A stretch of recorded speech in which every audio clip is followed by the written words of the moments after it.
Clínica Sircovisión del Dr. Jerónimo Lajara patrocina este programa.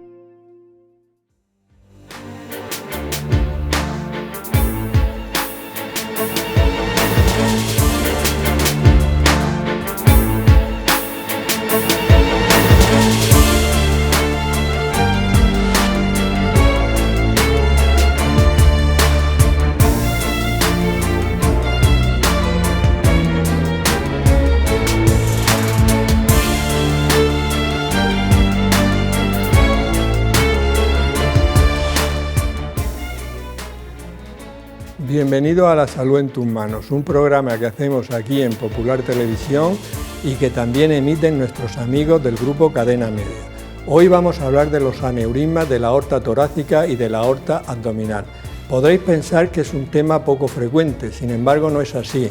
El 5% de la población mayor de 60 años tiene un aneurisma de la aorta abdominal y aproximadamente 250 personas mayores de 60 años morirá cada año por la rotura de un aneurisma de aorta. Veremos en este programa cuáles son los síntomas que pueden presentar, el diagnóstico precoz y los tratamientos más adecuados. Para todo ello tenemos en el plató a los siguientes invitados. Rubén Taboada, gracias Rubén por venir. Tú eres médico especialista en cirugía cardiovascular y eres el responsable de la unidad de patología vascular y endovascular. Francisco Lloret, gracias Francisco, tú eres médico especialista en radiología intervencionista en el Hospital Virgen de las Risas. Así es. Y Tomás Vicente, gracias Tomás. Encantado. Tú eres jefe de sección de cardiología en el Hospital Reina Sofía y profesor de cardiología aquí en la UCAM. Así es. Hemos sacado las cámaras a la calle para ver qué les gustaría saber a las personas sobre el tema que tratamos hoy. Doctor, ¿qué causa la aneurisma? ¿Qué riesgo conlleva de padecer un aneurisma de aorta? Muy bien, estas preguntas las vamos a ir respondiendo a lo largo del programa. Tomás, explícanos un poco la arteria aorta, de dónde sale, a dónde llega y qué es un aneurisma. Buenas tardes.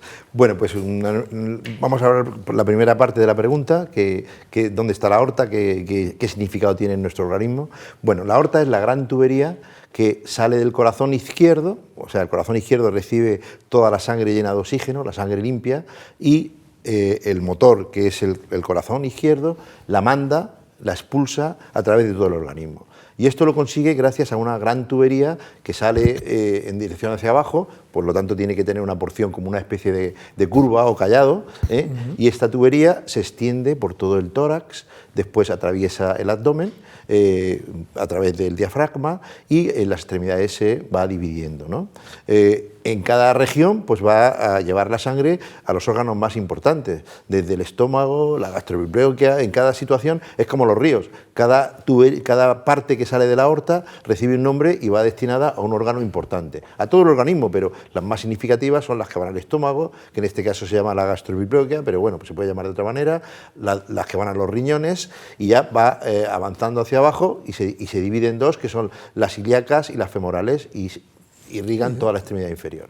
Y esto es muy importante, es conocer la anatomía perfectamente de la aorta para saber en qué regiones puede tener más incidencia la patología o la enfermedad que nos ocupa hoy, que son los aneurismas, ¿vale? ¿Qué son los aneurismas? Los aneurismas son dilataciones de la aorta. Es decir, la aorta tiene un diámetro que puede oscilar en un adulto pues por debajo de 3 centímetros desde su raíz, más o menos, y a veces, por unas circunstancias que después explicaremos detenidamente, se produce un abombamiento, ¿vale? Entonces aumenta el diámetro en una zona determinada, puede ser en la zona de la raíz, la aorta, o en la zona del tórax, la aorta ascendente, la aorta descendente, o en el abdomen, que son las más frecuentes, que también nos va a llevar un buen rato la discusión. Hay distintos tipos de forma de aneurismas, digamos. Cuando ocupan toda la pared, que son los filiformes, digamos, todo el diámetro de la tubería se expande, es como un globo que se ha expandido y se adelgaza la pared, ¿vale? Entonces, eso se llaman filiformes, pero a veces son zonas pequeñitas, que hay una placa localizada que se fractura, que se rompe y produce aneurismas saculares, que es como una especie de grano, de burbuja que sale de una parte, y otras veces se rompe una gran parte de la pared, de toda la pared, y queda una película, digamos, muy fina, que contiene la sangre ahí, y que esos son los que están a punto de romperse, que son los llamados pseudoaneurismas, es decir, hay 3 grandes grupos de aneurismas todos que se pueden localizar en las distintas partes que he dicho, aorta torácica en sus distintos segmentos, aorta abdominal o las ilíacas también, de forma distal. Sí, o sea que no decimos aneurisma, pero realmente hay hasta distintos tipos de aneurismas. Sí, claro. Nos vamos a centrar ahora, Rubén, en el tema de la aorta abdominal, que yo decía al principio que 1 de cada 250 personas mayores de 60 años, que es muchísimo, va a morir por la rotura de un aneurisma de la aorta abdominal. O sea, ¿ese dato es correcto más o menos? Sí, efectivamente, es una patología muy frecuente, cada vez más en el mundo occidental. Sabemos que la principal causa de mortalidad es la causa cardiovascular, inicialmente por síndromes isquémicos, pero en segundo lugar ocupa la patología aneurismática tras el síndrome isquémico, tras los infartos que conoce la gente comúnmente. Es una patología muy frecuente, cada vez más, y conviene, de hecho hay algunos estudios que abogan por hacer lo veremos más adelante, por hacer una estrategia de screening, incluso en pacientes asintomáticos, para su detección precoz, que es lo más importante, la detección precoz del aneurisma. Porque una persona que tenga un aneurisma de la aorta abdominal, ¿qué síntomas puede tener? Normalmente no tiene síntomas. La patología de la aorta es una enfermedad crónica progresiva y no da síntomas. Ese es el principal problema. Y cuando los da en forma de complicación. No da síntomas dependiendo de la localización, como decía el doctor Tomás Vicente, dependiendo de la localización se puede manifestar de una manera u otra. En concreto, los aneurismas de aorta abdominal pueden manifestar síntomas a través de tienen varias formas de hacer síntomas. Conforme va creciendo la aorta, pueden hacer fenómenos compresivos sobre estructuras adyacentes, pueden hacer comunicaciones con estructuras adyacentes, como pueden ser el intestino, el riñón o bien la vesícula biliar. En ocasiones pueden soltar material trombótico hacia territorios más distales, provocando embolias y compromisos de circulación en determinados territorios allá donde se produce la embolia, pero lo más frecuente, por desgracia, lo más frecuente y lo más grave es cuando crecen. A medida que va creciendo, proporcionalmente la pared de la aorta se hace cada vez más fina y se pueden romper. Bueno, pues si no hay, Francisco, si la mayoría de los pacientes, como ha dicho Rubén, no tienen síntomas hasta estadios bastante avanzados, ¿cómo se hace el diagnóstico? Pues en la mayoría de las ocasiones el diagnóstico es un hallazgo fortuito que se suele descubrir de forma incidental en una prueba de imagen que se ha realizado por otro motivo.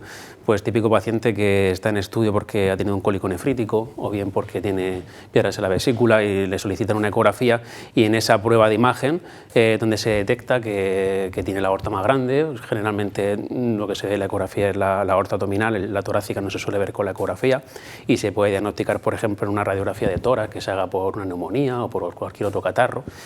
Y bueno, así suele ser la forma en la que se suelen diagnosticar la gran mayoría de los aneurismas. O sea que la mayoría de los aneurismas son diagnósticos fortuitos. Son diagnósticos fortuitos. ¿Le duele la barriga a alguien, como tú has dicho, un cólico nefrítico, o por otra exploración? Sí, muchas veces le dolerá la barriga y no será por culpa del aneurisma, será porque tiene ahí pues eso, su gastroenteritis o cualquier otra causa, y de forma incidental se descubre pues que tiene el aneurisma. Y en ese caso pues se debe de reflejar en el informe como tal, y dependiendo del tamaño pues dar la voz de alarma para que se tomen medidas y se derive a un centro especializado y ya se empieza a estudiar más en detalle. Ahora hablaremos de todo eso. Tomás, ¿sabemos por qué se producen los aneurismas en la aorta? Lo sabemos perfectamente. Más que en medicina sabemos algo.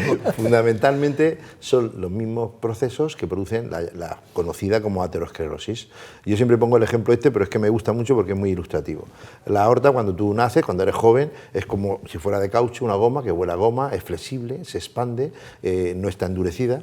Con el tiempo, si tú eres un gran fumador, si tú eres una persona que tiene otros factores de riesgo como hipertensión, fundamentalmente, tiene diabetes multifactorial, esto es el aneurisma secundario a estos factores de riesgo, pues la pared se va endureciendo. Y claro, al ponerse más dura, ¿qué pasa? Que no amortiza la gran oleada de sangre que le llega con cada contracción, ¿no?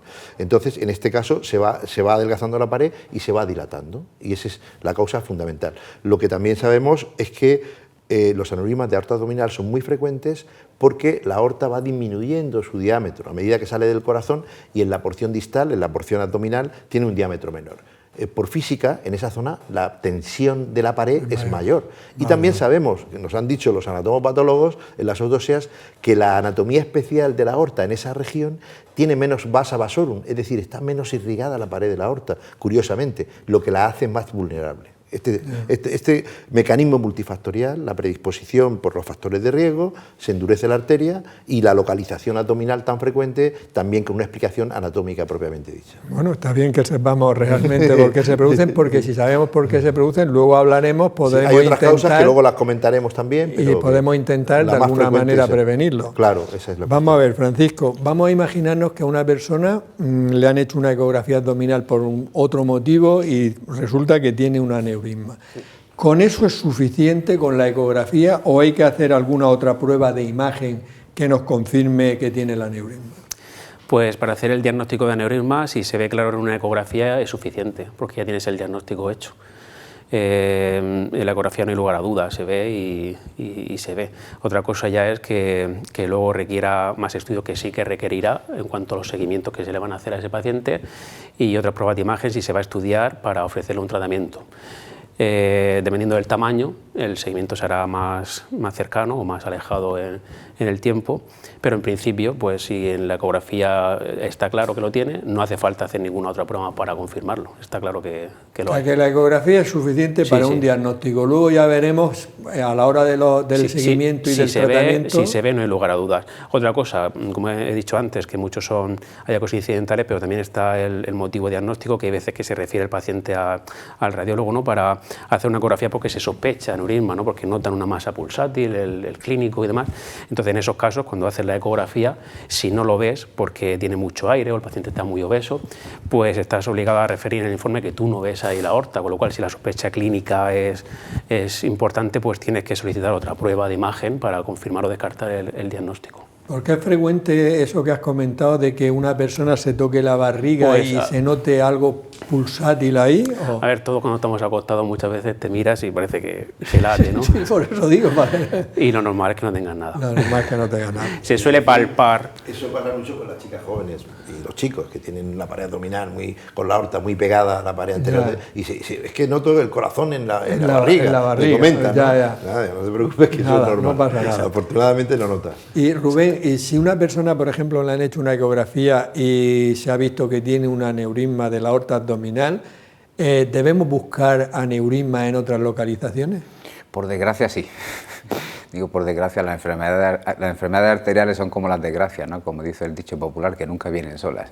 Sí, efectivamente, si la causa, todo el origen se deriva de una enfermedad arterial como tal, como decía el doctor Tomás Vicente, por la arteriosclerosis, suele estar localizada en varios sitios. Es bastante frecuente encontrar aneurismas localizados en otros sitios, o bien en aorta torácica, o bien en troncos viscerales, en algunas arterias que irrigan las vísceras, en concreto la que va al bazo, la parte izquierda del abdomen, con más frecuencia la que se dilata, y también sobre todo en los miembros inferiores. Es fundamental, hay una asociación casi en torno al 50% de los pacientes con aneurismas de aorta abdominal asocian también aneurismas en la arteria de las piernas, en concreto en la poplitea. Pero entonces la búsqueda de esos posibles aneurismas se hace también con ecografía. La búsqueda de los aneurismas periféricos, porque cuando diagnosticas un aneurisma de aorta, la prueba de imagen te permite visualizar al mismo tiempo el resto de estructuras arteriales. Es decir, tienes un aneurisma de aorta, haces un escáner, resonancia, ecografía o la prueba de imagen que hagas,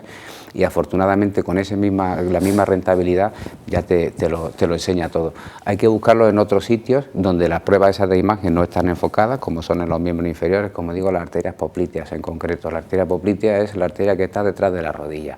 En la arteria femoral, en su transcurso hacia los pies, en esa zona sí que suele haber con bastante frecuencia aneurismas, pero el diagnóstico o la detección de estos aneurismas es más fácil. Es más fácil porque la exploración física te ayuda bastante.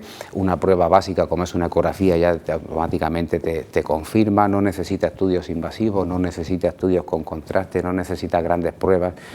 Simplemente la exploración, que en ocasiones no es fácil porque porque no tenemos tiempo de hacerla prácticamente, pero es bastante sencillo de hacer el despistaje solamente con la exploración y con la palpación de los pulsos. ¿Sí? Ya, pero es muy importante lo que comentas, que no hay que quedarse con el diagnóstico de aneurisma de aorta abdominal, sino buscar otras localizaciones. No, nunca, siempre hay que buscar que tengan otro sitio, sobre todo cuando es una forma tan fácil de descubrirlo como es con una simple exploración, es tocar. Solo basta con tocar y ya te permite hacer un despistaje topográfico de las enfermedades en otras localizaciones, porque tampoco da síntomas. El aneurisma popliteo tampoco da síntomas hasta que se complica, que ese es el gran problema que tenemos con los aneurismas. Pero basta con tocarlos para poder hacer un despistaje bastante claro. Sí. En nuestra sección Palabras de Médico, nuestro profesor de latín y griego Juan Carlos Ferri y nuestra experta en traducción Mariluz Soler nos van a decir el origen de determinadas palabras relacionadas con el tema de hoy. Muy buenas. Hoy vamos a hablar del aneurisma torácico, abdominal y de la disecante de la aorta. La palabra aneurisma viene del griego con el significado de total dilatación de un vaso sanguíneo. La aorta es la arteria que nace en el ventrículo izquierdo del corazón y es la mayor del cuerpo humano. Cuando hablamos de aneurisma de la aorta es precisamente la dilatación excesiva de esta arteria, que dependiendo del lugar donde se produzca se llamará torácica si es en el tórax, como es lo más habitual, o abdominal si es en el abdomen, algo más extraño. Y la disecante o disección de la aorta es una ruptura de la pared en la arteria principal, porque disección en latín viene de dissectio, acción y efecto de cortar en pedazos. Palabras de médicos. Bueno, pues ya sabemos un poquito más sobre el origen de estas palabras. Tomás, si conocemos por qué se produce, podremos prevenir los aneurismas, si no todo, algo. Cuéntanos. Bueno, los aneurismas a veces son secundarios a algunas enfermedades, ya que se heredan, ¿no? Son congénitos. Como ocurre, por ejemplo, en la aorta bivalva, que es una patología de la válvula que está saliendo del corazón antes de la aorta, y a veces cuando hay una malformación congénita, la más frecuente de las congénitas es precisamente la aorta bivalva, se asocia pues también a un aneurisma de la pared, ¿vale? Que luego hablaremos de la aorta torácica. Y también sabemos que en otras ocasiones es secundaria a todos estos factores de riesgo que hemos comentado. Entonces lo que tenemos que hacer los médicos es controlar perfectamente esos factores de riesgo, porque si no le producen aneurisma le van a producir un infarto, o le van a producir claudicación intermitente, o le van a producir que tenga un stroke, una CV, un problema de riesgo cerebral, ¿no? Por obstrucción de los vasos del cuello, ¿no? Entonces, pues lo que tenemos que hacer es ejercicio de forma regular, la alimentación, controlar la tensión perfectamente, esto antes de que se desarrolle, ¿no? Y luego tenemos que saber que los pacientes que tienen riesgo tenemos que pensar en ese diagnóstico. Yo antes, cuando estabais hablando de si buscamos en otros territorios, yo cuando hago una eco y veo la aorta que sale del corazón, la aorta torácica la veo un poco dilatada, siempre busco la aorta abdominal, porque generalmente puede haber problemas. Muy bien, bueno, pero por lo menos sabemos que con unos hábitos de vida saludables de los que siempre hablamos, claro, el riesgo no se evita, pero disminuye mucho. Disminuye absolutamente. Si no tienes una carga genética, porque hay enfermedades que se asocian congénitamente a dilatación de la aorta, que luego comentaremos algo sobre eso. Vamos a ver, Francisco, ¿qué papel desempeña el radiólogo en el diagnóstico y en el tratamiento del aneurisma de la aorta abdominal? Sí, bueno, el radiólogo es un médico que tiene formación en hacer diagnóstico por imagen de las enfermedades y también tratamiento guiado por la imagen. Entonces, por todo lo que estamos hablando en el tema de hoy, ¿no? De que los aneurismas no suelen doler, son hallazgos asintomáticos en muchas ocasiones, y además la aorta es una estructura profunda dentro del cuerpo, pues necesitamos pruebas de imagen para poder documentar esta patología. Entonces es importante pues la participación que hace en el diagnóstico del paciente, luego en el seguimiento que se hace, que ya lo iremos viendo a lo largo de la charla, ¿no? Que se hace con pruebas de imagen. Luego a la hora de tratar también es importante esa evaluación junto con el cirujano, que hacemos una evaluación conjunta de la anatomía del paciente y qué opción terapéutica puede ser la más idónea para él. Y luego el seguimiento, una vez tratados estos pacientes, también requieren, la mayoría de las veces, hacerse pruebas de imagen para ver que todo está correctamente tratado, ver que no hay complicaciones tempranas, que no hay complicaciones a largo plazo, y todo eso se lleva a cabo pues, principalmente con técnicas de imagen, ecografía o bien con TAC, que es la otra prueba principal que se realiza en estos pacientes. O sea que realmente vuestro papel es muy importante. Sí, es un papel importante que colabora con los clínicos y cirujanos en el buen tratamiento y diagnóstico de... Porque eso te quería decir, Rubén, un aneurisma de la aorta abdominal teóricamente se puede operar o se puede solucionar el problema mediante la radiología intervencionista o bien por la cirugía más convencional. ¿Qué criterios seguís para decidir por uno u otro técnica? Eso es un tema complicado, eso es muy difícil porque ahí es donde entra, tiene su función lo que llamamos el equipo vascular o el equipo del corazón. En este caso es un equipo multidisciplinar donde hay multitud de especialistas implicados en un paciente para individualizar. ¿Por qué hacemos eso? Porque todos los aneurismas a partir de cierto tamaño sabemos que los tenemos que tratar, pero ¿qué es lo mejor para ese paciente en concreto? Hay varias técnicas, lo cual significa que tenemos un arsenal grande y tenemos que decidir, pues, como bien dice el doctor Lloret, en sesiones nos reunimos, comentamos todos los pros, los contras de cada uno de los tratamientos para ver cuál es el mejor tratamiento que se le puede ofrecer al paciente, dependiendo de la situación basal, de su comorbilidad, del resto de enfermedades. Hay ciertos pacientes a los que automáticamente se le ofrece una vía y no se le ofrecen otras porque sabemos que son más agresivas o no lo van a tolerar. Ahí tenemos a los pacientes nefrópatas en diálisis, pacientes con broncopatía crónica muy severa. Sabemos que ofrecer una cirugía a ese tipo de pacientes pues puede ser desmesurado, un riesgo muy alto. Siempre tendemos a hacer algo menos invasivo que sabemos que también le va a ir bien. Es muy difícil, es una pregunta con una respuesta difícil porque tenemos que individualizar a cada paciente. Sí, lo que es importante para la gente que nos vea es que sepan que trabajáis en equipo, y que no una persona tiene un aneurisma de la aorta abdominal y ese día el radiólogo intervenirá y dice te voy a intervenir yo, sino que hay un equipo multidisciplinar, como has dicho. Hay todo un equipo siempre detrás, incluso por muy clara que tengamos la indicación, por muy clara que veamos el tratamiento, siempre se discute en un comité y el paciente pasa por una evaluación tanto radiológica como la consulta de cirugía cardiovascular, lo vemos, luego lo volvemos a ver una vez que hemos tomado la decisión, se remite a cardiología para estudios, se remite a anestesia para estudios. Quiero decir que cada uno de estos eslabones son importantes para estratificar al enfermo y poder ofrecer, y en cada uno de esos pasos al mismo tiempo el enfermo se puede caer de las ruedas, se puede desestimar porque o el riesgo no le puede ir bien o el tratamiento puede ser no adecuado. Ya. Pero bueno, es muy importante que sepa la gente que está todo... Muchos profesionales encima de un mismo enfermo. De un aneurisma. Sí. Tomás, vamos a imaginarnos, por ejemplo, que una persona le hacen una ecografía y dicen aneurisma de la aorta abdominal de 3 centímetros. Sí.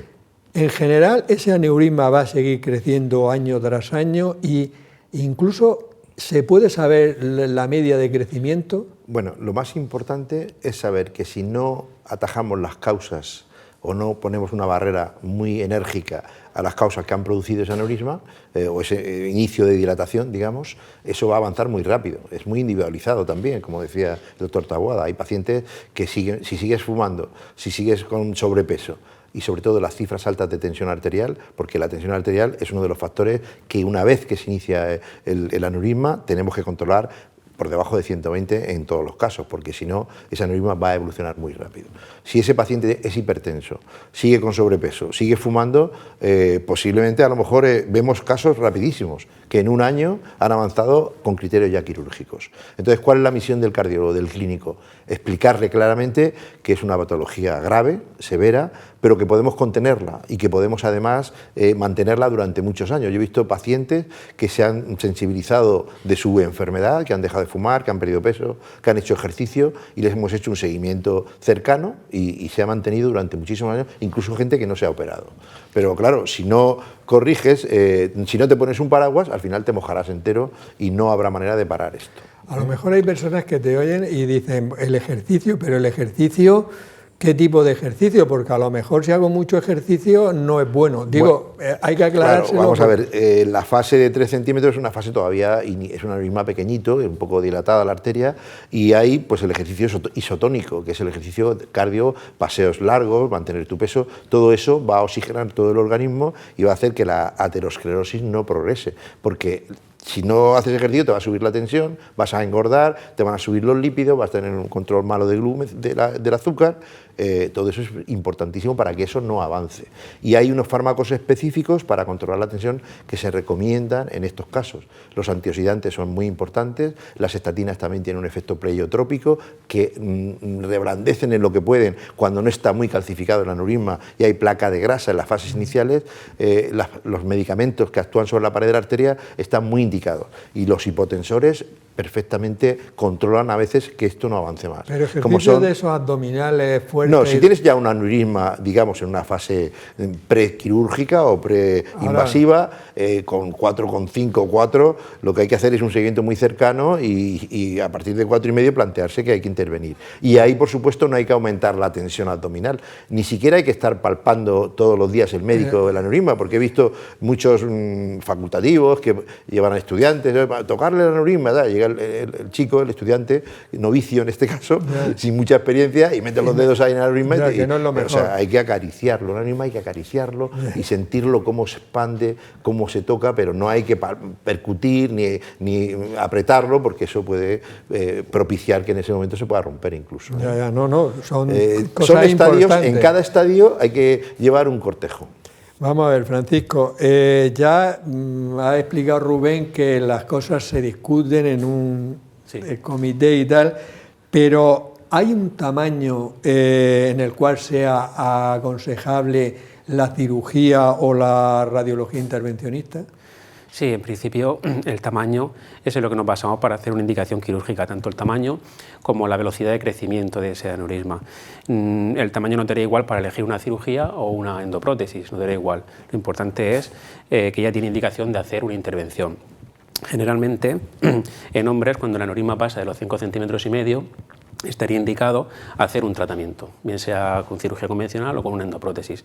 En las mujeres, que es mucho menos frecuente la prevalencia de aneurismas en general, de la aorta en general, se baja ese umbral porque se ha visto que tienen más riesgo de rotura y en torno a 5 centímetros ya se puede ofrecer a una paciente el tratamiento.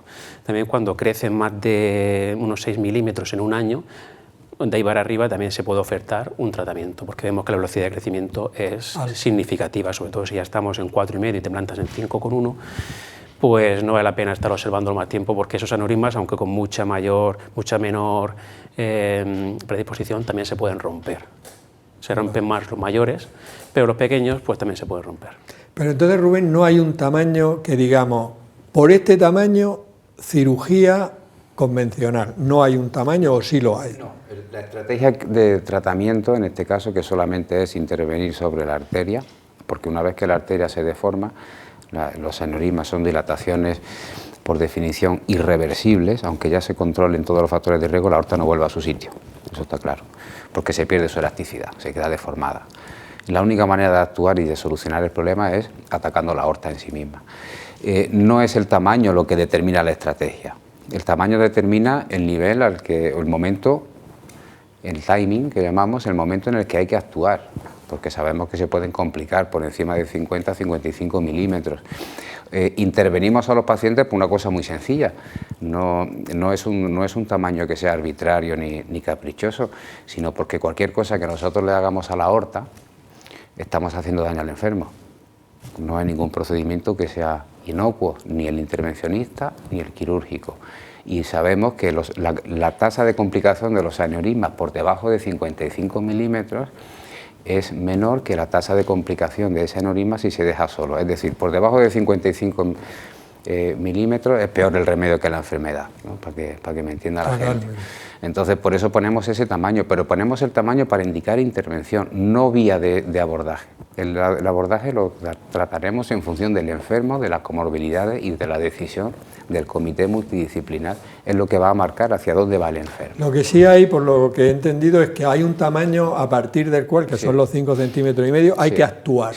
¿vale? Hay indicación clara. Y luego el tipo de actuación es lo que decidimos. Eso ya dependerá de cada paciente, lo individualizamos según el riesgo, hacia cirugía convencional o hacia tratamiento endovascular. Muy bien. Tomás, yo repito el dato porque me queda impactado cuando preparaba el programa, de si una de cada 250 personas mayor de 60 años se va a morir por rotura de un aneurisma de la aorta abdominal, que me impresionó el dato. Entonces, ¿tiene sentido realizar programas de screening para diagnosticarlos precozmente, como se hace, por ejemplo, en la mama en la mujer? Tiene todo el sentido del mundo. Yo creo que ¿Pero se hace? eso no se hace. No se hace porque, bueno, realmente los especialistas, cuando vemos un paciente de riesgo, tenemos la sensibilidad cada vez más, pero usted sabe perfectamente, o tú sabes, Juan, que los tiempos médicos vamos como vamos en las consultas, los recursos son limitados, listas de espera, y no hay una sensibilización. Lo mismo que para el cáncer de colon, sí que la hay. Yo creo que desde estos foros, que es importante, por eso estos programas para mí tienen mucha importancia, que estamos haciendo una labor divulgativa de prevención también y de información, pues debemos de luchar para que exista una campaña para prevenir la ruptura, en este caso, de los aneurismas de aorta y detectarlos de forma precoz, sobre todo en pacientes varones mayores de 60 años, o si tienen factores de riesgo cardiovascular y presentan signos de calcificación periférica, como yo digo, aterosclerosis, marcadores de aterosclerosis, bien en la aorta, en las carótidas, en otros sitios, o te refieren clínica de claudicación, etcétera, etcétera. Hay que ir directamente, primero explorar bien al paciente con mucho cariño, tener tiempo suficiente para poder explorarlo y luego mandarles unas pruebas diagnósticas que un eco no es radioactivo, se hace en 5 minutos, un radiólogo como Francisco, experto, puede diagnosticar en 5 minutos si un paciente tiene un aneurisma de aorta y en un día pues una persona dedicada a eso puede hacer un screening estupendo. ¿Tú crees que, yo creo que debería de haber un programa de screening? Sí, más completamente. Molesto o más el screening que se hace del cáncer de colon absolutamente. O de la mama, de la Yo creo que la mamografía, estadística que tú das de los diagnósticos de la incidencia es muy baja y seguramente triplicaría el porcentaje si se hiciera un screening general. Hay algunos estudios que se han hecho en poblaciones no muy grandes, pero deberíamos de abarcar la población general como un estudio convencional para prevenir la ruptura y la evolución de estos pacientes, que se puede prevenir. Si tú controlas esos factores de riesgo, en la mayoría de los casos puedes detener ese crecimiento. Ya. Pero a mí lo que más llama de verdad el dato es que una de cada 250 personas mayor de 60 años se muera de esto. Me parece una cosa que sí que es necesario absolutamente. No sé lo que pensaréis vosotros de un programa de screening, claro. por lo menos para que esa persona se controle mucho mejor todos los factores, etcétera, etcétera. Y hay, perdona un momentito, Juan, hay pacientes que van al digestivo porque tienen molestias después de comer. A veces el aneurisma abarca también alguna arteria que va al estómago y uno de los síntomas, de los pocos síntomas que producen, son molestias digestivas después de las comidas. Pues va al digestivo y muchas veces no existe buena conexión de información entre los especialistas. Y yo creo que un especialista digestivo, cuando descarta la colelitiasis y tal, pues debe también pensar que puede haber un problema de aorta, ¿no? Debemos tener más conexión entre las especialidades. Muy bien, vamos a ver, Francisco, imaginémonos que una persona con un aneurisma de aorta abdominal hay que intervenirlo, hay que tomar una decisión y se decide que sea la radiología intervencionista.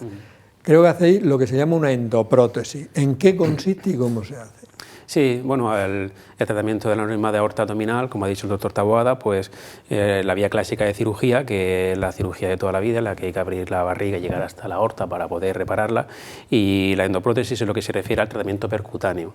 Es un tratamiento que se suele realizar guiado con rayos X, por eso el lugar idóneo para realizarlo es en una sala de radiología vascular, que está dentro de los servicios de radiología de la mayoría de los hospitales, donde tenemos un arco vascular, que es una calidad de imagen muy buena para poder llevar a cabo estos procedimientos. Son procedimientos que hacemos junto con el doctor Taboada. Es un procedimiento, podríamos llamarlo híbrido, ¿no? Porque lleva una parte quirúrgica del acceso vascular, bien sea por disección, una pequeña incisión a nivel de la ingle, o bien por abordaje percutáneo, y luego una parte radiológica que consiste en colocar la endoprótesis. Para eso nos guiamos del rayo X. La endoprótesis no deja de ser una estructura metálica que suelen estar hechas, estas más modernas, de nitinol, que es una aleación de níquel y de titanio. Es un material que tiene una memoria térmica y cuando se calienta la temperatura del cuerpo adquiere el diámetro para el que está pensado esa planificación.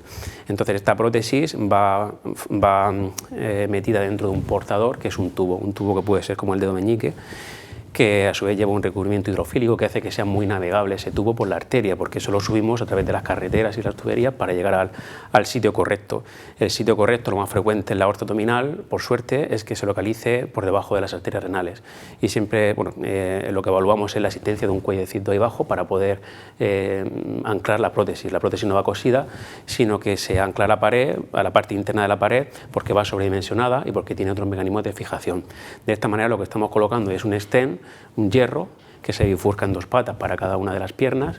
Ese hierro va forrado de una tela impermeable, que lo que hace que la sangre pase hacia abajo, hacia las piernas, y ya no rellene el saco aneurismático, que se queda ahí. Nosotros no lo quitamos, a diferencia de la cirugía, que sí que tiene la opción de poder quitarlo, nosotros lo dejamos ahí. Pero ese saco aneurismático ya no está presurizado por dentro, está excluido de alguna manera del torrente sanguíneo, de la presión arterial, que es lo que puede provocar que eso siga creciendo, y de esa manera esa es la filosofía de tratamiento del tratamiento endovascular, es decir, colocar un stent por dentro de la arteria por el que pase la sangre y ya no esté presurizado el saco. O sea que es como, yo me lo imagino como un camisón por dentro con esas sustancias y tal. Un tubo que se bifurca. Exactamente, y el aneurisma se queda ahí, pero ya no somete a las presiones, claro, ni nada de eso. Ya no está sometido al estrés hidráulico que tiene. ¿Y esto cuánto tiempo lleváis haciéndolo, Francisco? Pues esta técnica se empezó a hacer ya en el año 90 y pico, pero aquí la resaca en el año 2000. O sea que son ya 22 años de tratamiento. Y hay pacientes que llevan más de 22 años subiendo prótesis. Pues yo creo que no hay ninguno con 22 años, en el sentido porque son pacientes con 70 años y que por desgracia, cuando existe el aneurisma, muchas veces ya existe enfermedad vascular. Entonces la vida media de muchos de estos pacientes pues, suelen estar en torno a los 10, 15, 20 años como mucho. Ya. Pero cuando se diagnostican precozmente, por ejemplo, a los 60 años... Sí, es que también en el año 2000 éramos mucho más restrictivos a la hora de poner las prótesis. Ahora ya siempre se reservaban para pacientes más añosos, más patológicos. Y como te digo, son personas que vivían 5 años, porque una persona de 80 años con un EPO grado 4, con cardiopatía y tal, no se puede pedir mucho más. Pero eso va evolucionando la técnica, vamos aprendiendo también de nuestro trabajo diario. Y los seguimientos que yo recuerdo ahora más largos de 10-12 años, pues hay algunos que han evolucionado, la mayoría fabulosamente, y ahí están, magníficamente. Curiosamente, al respecto de las prótesis, empezaron hace 25 o 30 años en Ucrania y en Argentina, fueron los primeros, y además vendían un kit que el propio luego radiólogo y cirujano lo hacían a medida, lo recortaban y tal, era como una cuestión muy manual, y la tecnología luego la cogieron los americanos, como hacen siempre, la idea fue de esta gente, y la perfeccionaron hasta el punto que hoy día pues existen unas prótesis que son, cada año sale un nuevo procedimiento. Y Rubén, por ejemplo, una persona que se ha decidido que se haga por la cirugía convencional, aunque ya hemos visto que incluso cuando ellos hacen radiología intervencionista, actuáis vosotros en la disección de la arteria. Sí. Pero cuando se hace una cirugía convencional, ¿qué hacéis? ¿Quitáis el aneurisma?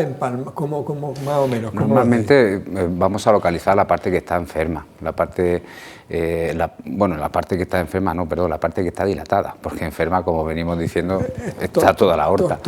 El más común en el aneurisma de aorta, que es lo más frecuente, casi en el 80% de los casos es abdominal, accedemos a la aorta directamente, o bien por línea media, por el abdomen, o bien por incisiones pues, cada vez más pequeñas o cada vez menos invasivas, por el lateral, para intentar abrir el peritoneo, para evitar complicaciones posteriores y demás. Tenemos que acceder directamente a la aorta. Hacemos un control vascular, tanto proximal como distal, para evitar sangrados y hemorragias y demás, y lo que hacemos es resecar toda esa dilatación, la abrimos completamente, la quitamos y reconstruimos con prótesis sintéticas del mismo tamaño que la aorta a la que están sustituyendo. Ya con un diámetro normal. El trozo y ponéis una totalmente, prótesis. Y hicimos aquí un programa sobre la cirugía robótica. ¿La cirugía robótica llegará o ha llegado a vuestro campo? Tengo dudas al respecto, porque sí es cierto que la cirugía mínimamente invasiva cada vez está cogiendo más, tiene más adeptos, y están evolucionando las técnicas, están evolucionando las indicaciones y demás. E incluso hay algunos grupos holandeses, recuerdo ahora, que hacían cirugía mínimamente invasiva a través de, como por la laparoscopia. Sin llegar a ser robótica en sí misma, pero sí con puertos pequeñitos, como pueden hacer la apendicitis, ¿no? Pero yo creo que aquello se empezó a desestimar porque técnicamente es más complejo y sobre todo porque la cirugía mínimamente invasiva nuestra no es esa. La mínimamente invasiva nuestra es la que hacemos juntamente con radiología vascular, que es a través del acceso femoral, es donde la podemos acceder a cualquier sitio, ¿no? Sin tener que tocar el abdomen.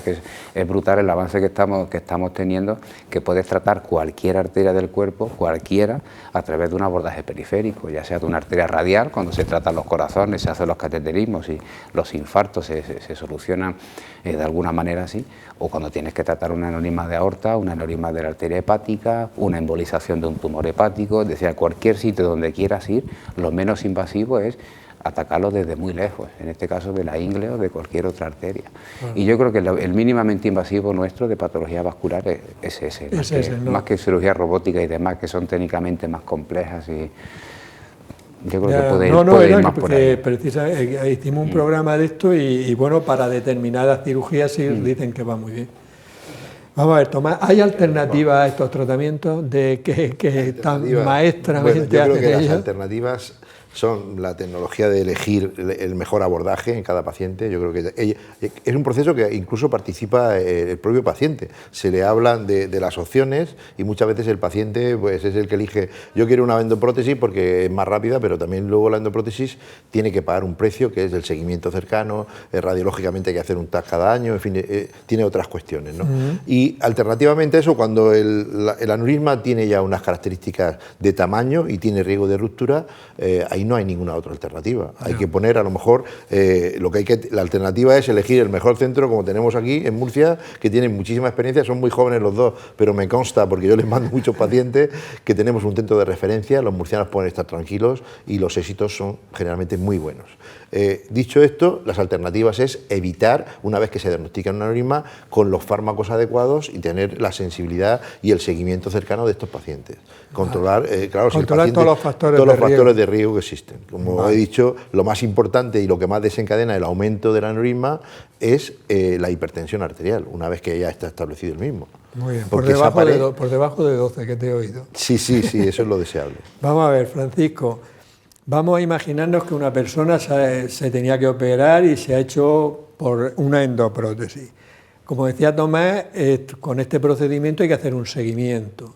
¿Ese seguimiento qué es? ¿Cada año? ¿Qué pruebas radiológicas hay que hacer? Y luego, otra pregunta, ¿las personas que se han sometido a ese procedimiento tienen que tomar antiagregantes o anticoagulantes durante un tiempo o toda la vida? Varias en una, ¿eh? Sí, pues a ver si me acuerdo de todas. Yo si no te la recuerdo. Sí, a ver, como estamos hablando, se requiere un seguimiento. Tanto desde el punto de vista quirúrgico como endovascular requiere un seguimiento. Siempre se ha pensado, y es así, que el tratamiento quirúrgico de entrada es realmente más agresivo, es un posoperatorio más tórpido y demás, y es más difícil de llevar, pero de alguna manera ese remache que se hace en la aorta, ese reparo que se hace, es, por así decirlo, como más duradero, sigue siendo el gold estándar el tratamiento quirúrgico, ¿no? En lugar del endovascular. Ahora bien, todo requiere un seguimiento. En el caso del endovascular hay unas complicaciones que no tiene la cirugía, porque hablamos de las endofugas, de la migración de la prótesis, movilización y demás. Entonces, el seguimiento se hace con pruebas de imagen, generalmente con un angiotag. Un angiotag mínimo hay que llevar en el seguimiento de estos pacientes. Después se puede individualizar en función de cómo sea el paciente. Si el resultado ha sido muy bueno desde el principio, porque es un aneurisma, pues sí, pequeño, que ha respondido muy bien al tratamiento, no tiene endofuga, el saco se está retrayendo, pues se pueden espaciar más en el tiempo. Al principio se hace un TAC recién colocada la prótesis, bien sea a los 15 días, al mes, 2 meses.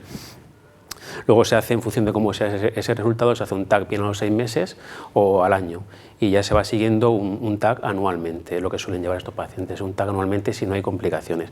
Y a partir del 4º o 5º año ya lo espacias a los 2 años, incluso puedes hacer el que se viene una ecografía para medir diámetros, un TAC sin contraste por no introducir contraste que puede ser perjudicial para el riñón.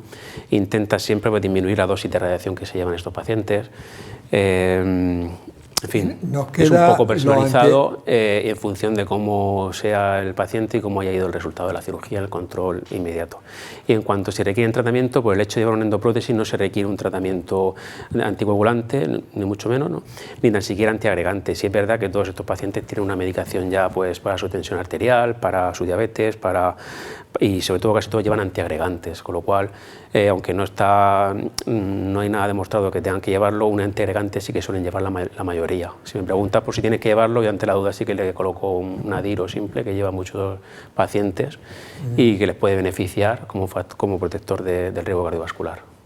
Rubén, la misma pregunta, pero en el caso de que se hayáis hecho una cirugía convencional, es decir, ¿qué revisiones hacéis, cada cuánto tiempo, si necesitáis también los angiotypes, el tema de los antiagregantes? Una de las complicaciones que se presentan en el seguimiento de la cirugía convencional es que puede haber cierta degeneración en la zona de la sutura entre la aorta y la prótesis, que es lo que llamamos como pseudoaneurismas de la boca anastomótica o demás.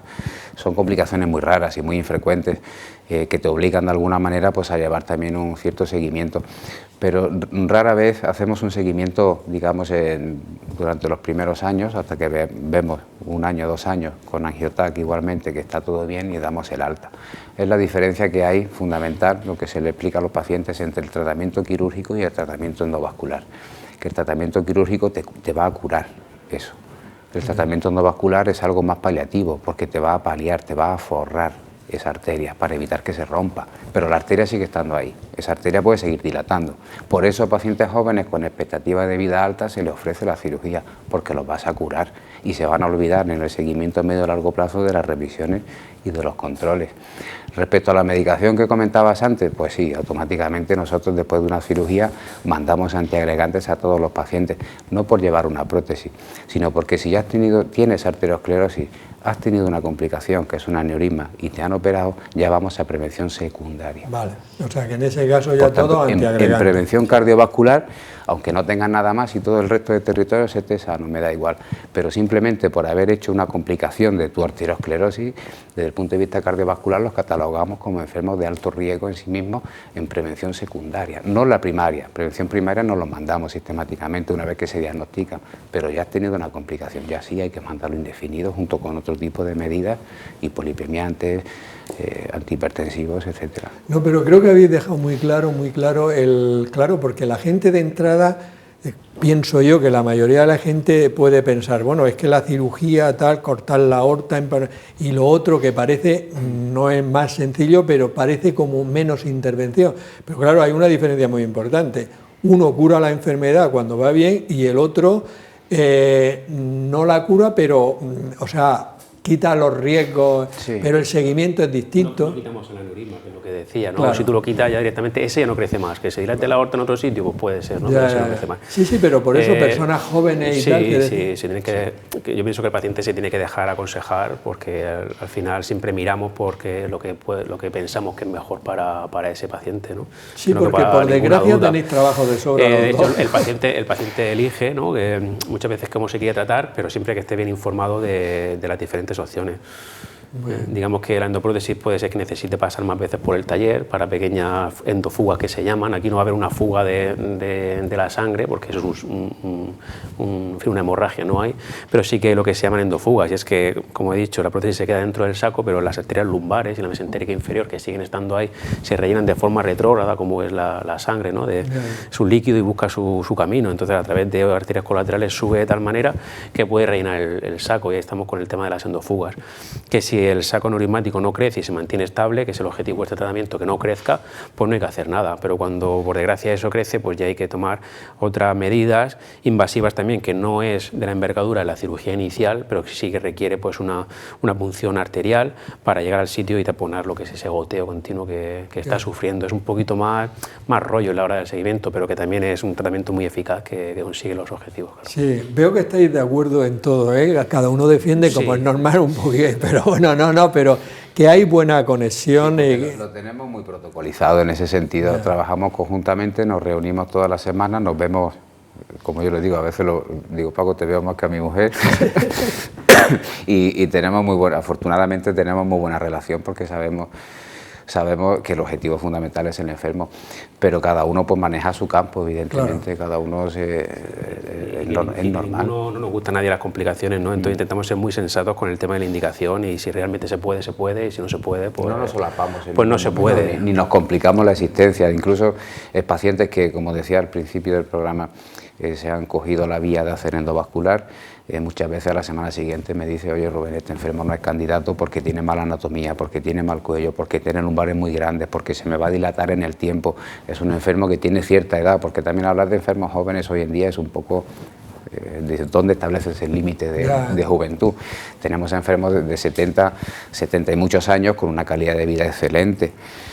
Y ese enfermo, si no son susceptibles de tratamiento endovascular, que sería la opción inicial, pues se le hace un estudio cardiológico, se le hace un estudio anestésico y muchas veces se derivan para nosotros. O viceversa, tenemos un enfermo que es anatómicamente, que es un caso, pues un enfermo joven que no es orientado a tratamiento quirúrgico, y en todo el proceso, en todo el estudio, se descubren enfermedades en otros sitios, frecuentemente la cardiopatía isquémica.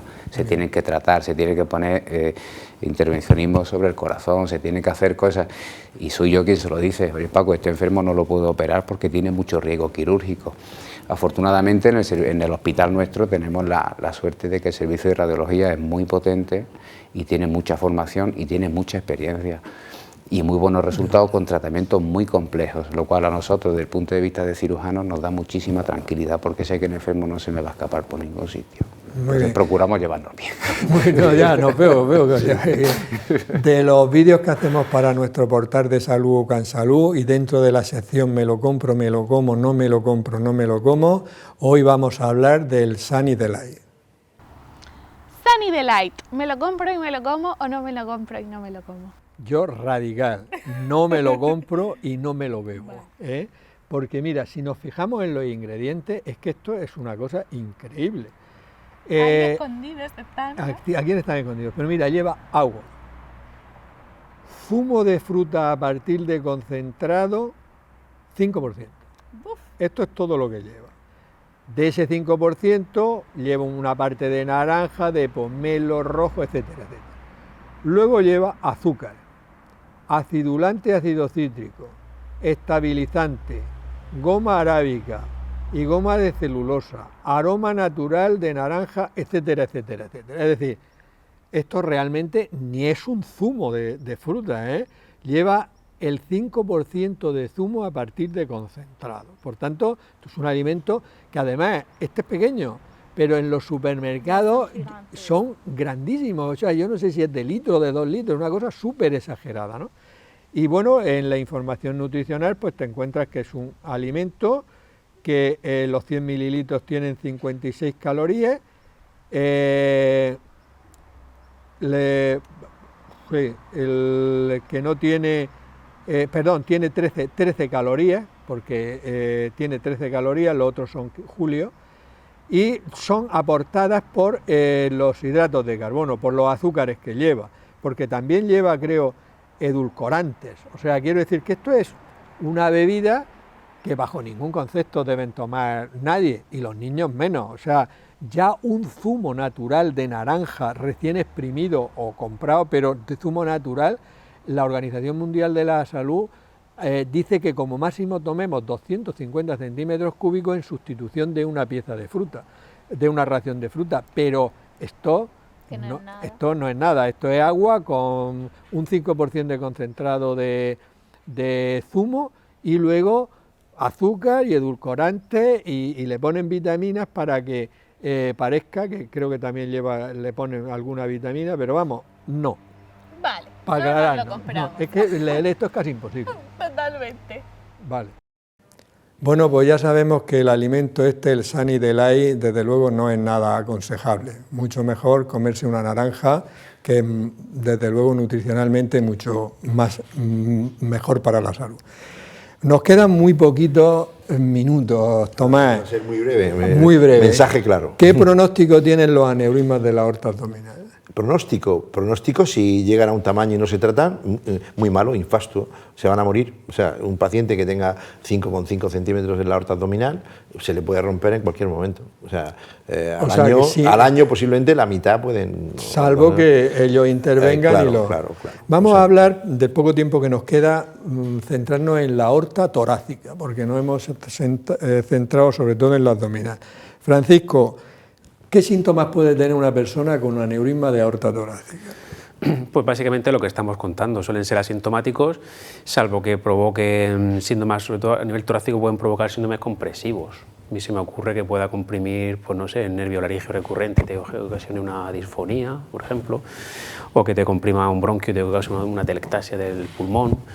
En sí, salvo que sea un aneurisma inflamatorio, que en el contexto de una vasculitis, que estos sí que pueden doler, pueden cursar con dolor lumbar, dolor interescapular, aumento de reactantes de fase aguda, fiebre y demás, salvo esos casos, o los infecciosos, o en fin, o otros aneurismas más raros, los típicos aneurismas ateroscleróticos no suelen doler y se diagnostican también de una forma incidente. ¿Y a partir, Rubén, de qué tamaño indicáis el tratamiento adecuado? Igualmente que los abdominales, en torno a los 55, cuando ya recomendamos... 5,5 centímetros, sí, ¿no? Recomendamos es el que tratamiento. Me interesa la pregunta porque tengo un amigo que tiene uno, pero tiene 3,5. Dile que esté tranquilo. Que esté tranquilo, que esté tranquilo. Y ya está, eso. Sí. Tomás, una persona que tenga un aneurisma de la aorta torácica, ¿puede tener algún síntoma de alarma que diga, esto me tengo que ir rápido? Bueno, lo ha comentado muy bien, como un clínico lo ha comentado fantástico el radiólogo. Los síntomas que puede, si es muy grande, pues puede comprimir las estructuras vecinas y puede producir esto. Otras veces diagnosticamos en la historia de un paciente que viene emergente a un hospital por un aneurisma que a lo mejor se ha roto y hay que actuar. En la historia posterior descubre que tuvo un dolor lancerante, como un infarto, pero mal irradiado hacia la espalda, una semana antes, y es porque ese aneurisma se disecó por dentro, la pared íntima de la arteria se rompe y entonces la sangre entra por ahí y va disecando como si fuera separando una capa de cebolla por dentro y se produce una clínica en ese momento muy importante, con un dolor francamente... ¿Eso es lo que llaman el aneurisma disecante de aorta? Sí, que claro, es la disección. No sé si es correcto. Bueno, más o menos sí. La disección es lo que produce esa clínica y sobre todo se produce en pacientes que tienen una dilatación muy importante de la aorta, que las causas son las mismas, la aterosclerosis, claro. Muy bien. Francisco, ¿también se puede intervenir por una endoprótesis la aorta? Sí. ¿De la aorta torácica? Sí. Sí, madre mía, pues hacéis unas cosas que... Y última pregunta, Rubén, a un paciente que está asintomático y que le descubrí un aneurisma, ¿cómo se le plantea la intervención? Porque es una persona que está bien y no es decirte vamos a hacer un análisis de sangre. Sí. Es un tema un poco más complicado. ¿Tenéis dificultades a la hora de...? Sí, en ocasiones hay ciertas dificultades de explicarle a un enfermo que le tiene que hacer un procedimiento agresivo, pues en mayor o menor medida, sobre todo porque no va buscando mejorar síntomas. El enfermo se va a quedar como está. Entonces, claro, ¿de qué me tengo que operar o por qué me tengo que operar de una cosa tan grave si me voy a quedar como estoy? Eso hay algunos enfermos que les cuesta. Otros enfermos vienen ya más o menos orientados y lo primero que hacemos es, como yo digo, quitar la neurismofobia, que viene el paciente con miedo a que se le va a romper, a que le han dicho que se va a morir o que va a pasar cualquier cosa. Quitar ese miedo, no se preocupe, lo vamos a estudiar, lo vamos a tratar. Los aneurismas, si los detectamos a tiempo, tenemos una tasa de éxito del 99,9%, ya sean por una vía o por otra, por la que sea. 99% de éxito. Altísima. Una vez que sí, es altísima una vez que se tiene. El problema es el enfermo que no se sabe que lo tenía o por alguna razón no se ha estudiado convenientemente, que hemos llegado tarde. Si llegamos tarde al diagnóstico, la balanza se invierte, tenemos un 99% de fracaso. Madre mía. Entonces es fundamental decirle... El diagnóstico precoz es fundamental, es fundamental. Un diagnóstico precoz, una vez que lo tenemos, según el tamaño, pues vamos haciendo los seguimientos convenientes. Cuando llegue su momento lo operaremos. ¿Y qué se me va a hacer? Pues se le va a hacer esto, se le va a hacer esto otro, pero en cualquier caso usted va a ir bien. No se preocupe porque ya lo tiene diagnosticado. Y esto no es un tumor que se expanda o que dentro de un año vaya a estar mucho peor de lo que está ahora. Estará más grande o más pequeño, normalmente más grande, pero no mucho más complicado. Y ya sabemos que lo tiene, lo cual nos permite anticiparnos. Y si en medicina te anticipas al enfermo, el enfermo sale para adelante.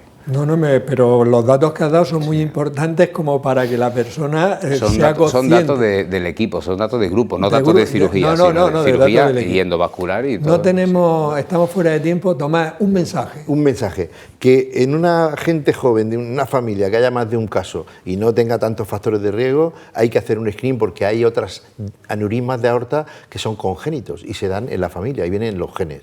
Vale. Y hay otras patologías como el síndrome de Marfan, Marfan, que es una patología del tejido conectivo, que la pared de la aorta es como mantequilla y entonces hay que hacerle un seguimiento directamente. La prevención es el mensaje y en otros casos que no es secundario a factores de riesgo, investigar rápidamente porque son pacientes que sabemos que desarrollan dilatación de la aorta porque su tejido no está conformado de forma normal. Muy bien. Francisco, un mensaje. Un mensaje, pues básicamente incidir en la detección precoz y en quitar un poco ese miedo a tratarse y a dejarse orientar por los profesionales que sabemos lo que mejor le conviene. Y Rubén, ¿tu mensaje? El mensaje es el control de los factores de riesgo, sobre todo el tabaquismo y la hipertensión, que son los dos factores más asociados al crecimiento, a las complicaciones y a la rotura. Y eso sí lo puede hacer el enfermo. Bueno, pues yo creo que a mí me ha gustado muchísimo el programa porque realmente había aclarado un montón de dudas que tiene la gente. Bueno, y me he quedado, diría que alucinado con los últimos datos que has dado, de que una persona que se le diagnostica un aneurisma en un momento adecuado, que no tiene complicaciones, los porcentajes de éxito cuando hay que intervenirlo son del 99%. Un equipo especializado, sí. Y desde luego hacer un llamamiento a las autoridades sanitarias que pongan un programa de screening del aneurisma de la aorta abdominal. Sí, bueno, sí. Le llamaremos la atención. Hombre, hacen muchas cosas geniales, ¿eh? Nosotros aquí los ponemos muy bien cuando lo hacen, pero que instauren este screening en el aneurisma de la aorta abdominal. Se nos escuche en ese sentido. Muy bien. Tú que eres importante, Tomás. Que va. Yo soy importante porque tengo amigos importantes. Por mi parte, nada más, solo recordaros que en nuestro portal de salud Cansalud podéis encontrar información sobre hábitos de vida saludable y prevención de muchas enfermedades. Despedirnos hasta la próxima semana en un nuevo programa de La Salud en tus manos. Que seáis muy felices.